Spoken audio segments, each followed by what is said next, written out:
are the outputs that we want people to have? And I think that so many companies are still not clear about that, which is why we're seeing all this back and forth about returning to the office and all this sort of that kind of management style where you have to watch people all the time, and productivity is measured in keystrokes or hours that you spend doing a job.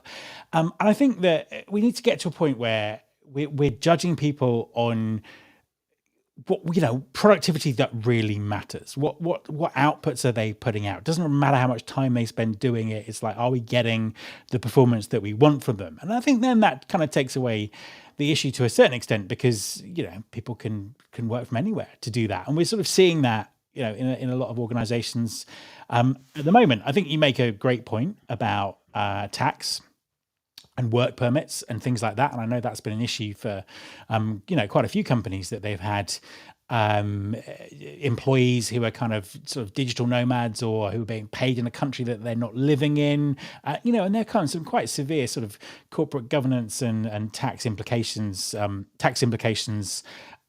for that. And also, unfortunately, I also think it does add fuel to this return to the office movement. It's just like, people are just going on holiday and not doing any work and all that sort of stuff. So, fundamentally, I'm a big fan of hush trips, and I think they should just be called non-hush trips. And people should say, here I am, this is what I'm doing. I'm balancing my holiday with my job. So I'm working all day, and then I'm doing this, I'm in this location, because, for people who can do that, they've got the tools to do it. They've got internet connectivity, all this kind of stuff.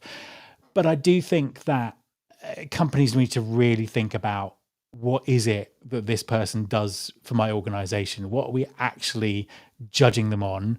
What does doing a good job look like? And it's so disheartening that so many places haven't even got that basic thing sort of nailed down. Yeah, and I 100% agree, and I like that you brought up. I hadn't thought about it, but the OG hush trips were really when you would go on a business trip. I mean, come on, who hasn't stayed an extra day somewhere, or gone sightseeing because you're in a cool country, and you do a shorter like client meeting and then go to lunch and go somewhere else, go sightseeing. That's the hush trip per se.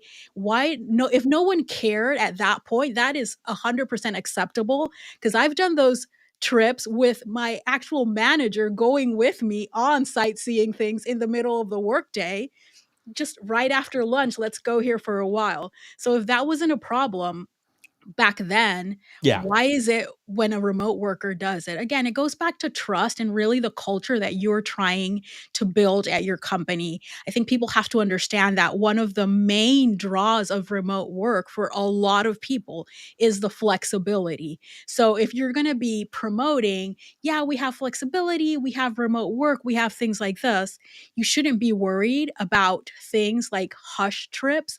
It shouldn't be a thing. You shouldn't have to hush about it, because as long as you're getting your work done, who cares where you do it?